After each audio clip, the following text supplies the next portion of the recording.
America और मध्यस्थ Qatar ने कहा है कि इसराइल और हमास गजा में चल रहे युद्ध को खत्म करने के लिए राजी हो गए हैं और ये काफी अच्छे संकेत दिख रहे हैं और काफी अच्छी बात भी है क्योंकि ये सालों से युद्ध चल रहा है। आपको बता दूं कि समझौतों की शर्तों के मुताबिक हमास इस्राएली बंधकों को छोड़ देगा।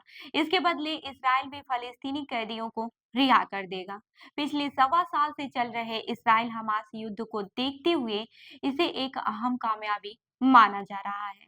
वहीं 7 अक्टूबर 2023 को हमास के चरमपंथियों ने दक्षिणी इसराइल हमले किए थे। इसके बाद से इसराइल ने गजा में हमले शुरू कर दिए थे। हालांकि हमास संचालित स्वास्थ्य मंत्रालय के मुताबिक इस्राएली हमलों में अब तक 46,700 लोगों की मौत हो चुकी है। इनमें से अधिकतर नागरिक हैं। वहीं विश्लेषकों का मानना है कि इसराइल और हमास के बीच चल रहे युद्ध की वजह से न सिर्फ मध्य पूर्व में अस्थिरता फैली है, बल्कि इससे पूरी दुनिया प्रभावित हुई है। भारत भी इससे अछूता नहीं है।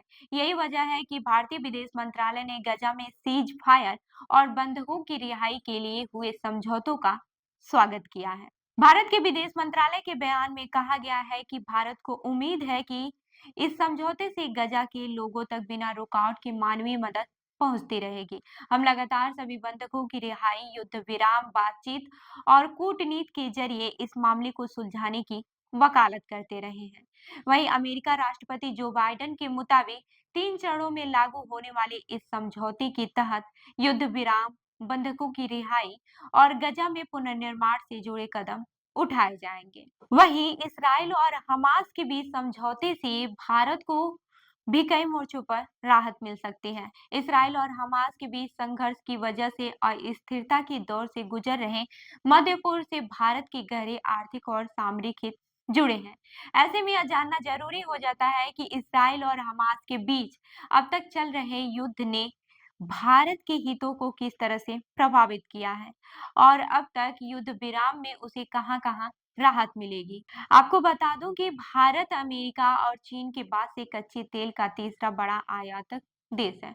भारत अपनी तेल की जरूरत का 85% आयात से पूरा करता है।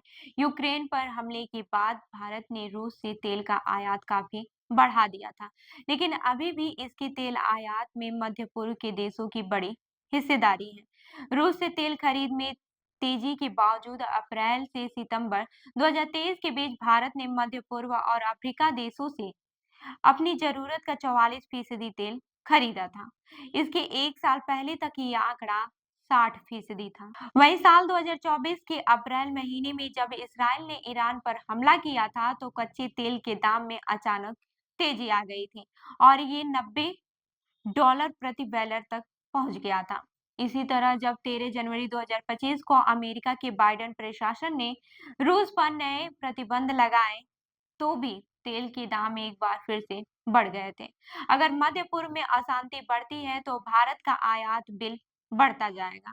महंगा तेल तो भारत के उत्पाद लागत को बढ़ाएगा। जाहिर है कि इससे महंगाई पर काबू करने की भारत की कोशिश को झटका लगेगा।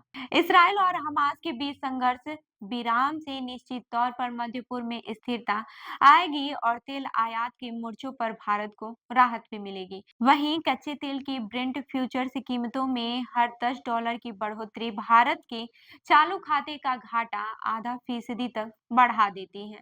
तेल की बढ़ती कीमतें भारत की तेल रिफाइनिंग कंपनियों की लागत भी बढ़ा देती है। चूंकि रिफाइंड तेल यानी कि पेट्रोल भारत की ओर से निर्यात किया जाने वाला प्रमुख आइटमों में से एक है, इसलिए कच्चे तेल के दाम में बढ़ोतरी भारत का निर्यात महंगा कर सकता है। इसलिए मध्य पूर्व में शांति से कच्चा तेल सस्ता हो सकता है, तो निश्चित तौर पर भारत राहत महसूस करेगा। अब ये जान लेते हैं कि मध्य पूर्व के देशों से कितनी कमाई करेगा। सरकार के अनुमानित आंकड़ों के मुताबिक 1.34 करोड़ एनआईआर में से लगभग 90 लाख भारतीय खाड़ी देशों में रहते हैं, जो हर साल करीब 50 से $55 लाख की राशि भारत भेजते हैं। साल 2020 से 21 में यूएई, सऊदी अरब, कुवैत और कतर की भारत के बाहर से भेजी जाने वाली आय में 29% हिस्सेदारी है।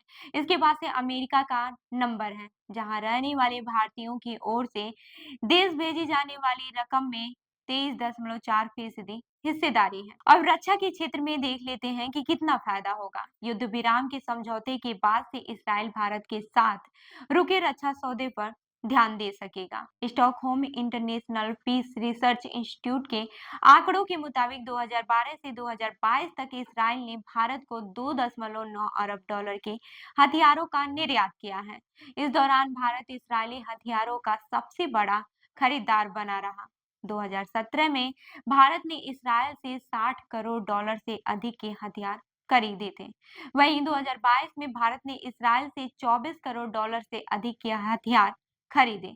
इसराइल के रक्षा निर्यात का ये 30% था। इसी दौरान इसराइल ने भारत को sensor, fire control system, missile, USB जैसे रक्षा उपकरण भी बेचे थे।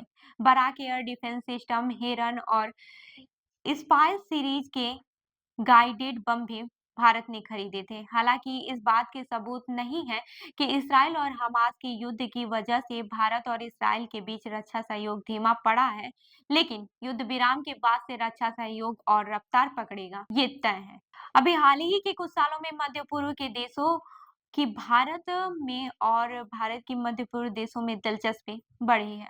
दोनों ओर से आर्थिक सहयोग बढ़ा है। भारत और मध्य पूर्व के देश एक दूसरे के यहाँ निवेश भी बढ़ा रहे हैं। वही युद्ध विराम का तीसरा चरण गजा में पुनर्निर्माण का है। इसमें भारत की हिस्सेदारी भी हो सकती है। भारतीय कंपनियों का यहाँ काम मिल सकता है। इसराइल में पहले भी भारत के कारगर भेजे जा रहे हैं। सुरक्षा कारणों की वजह से यह रफ्तार धीमी पड़ गई थी। युद्ध विराम के बाद से ज्यादा भारतीय कामगार इसराइल जा सकेंगे। वहीं जमिया मिलिया इस्लामिया यूनिवर्सिटी के Nelson Mandela centre for peace and conflict resolution के faculty member doctor Premanand Mishra कहते हैं कि गजा में मानवीय सहायता बढ़ाने के काम में भी अब तेजी आएगी।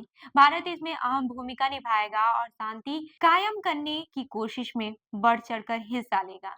यह भारत की सॉफ्ट पावर की भी मिसाल होगी। वहीं प्रेमानंद मिश्रा आगे कहते हैं कि इसराइल और हमास के बीच युद्ध विराम भारत के लिए सहूलियत भरा हो सकता है। हालांकि ये इस बात पर निर्भर करेगा कि युद्ध विराम किस तरह से लागू होता है। तो इस खबर पर क्या है आपकी राय, हमें जरूर बताएं। मैं हूं रूबी आपके साथ और आप देख रहे हैं जनदर पर न्यूज। धन्यवाद।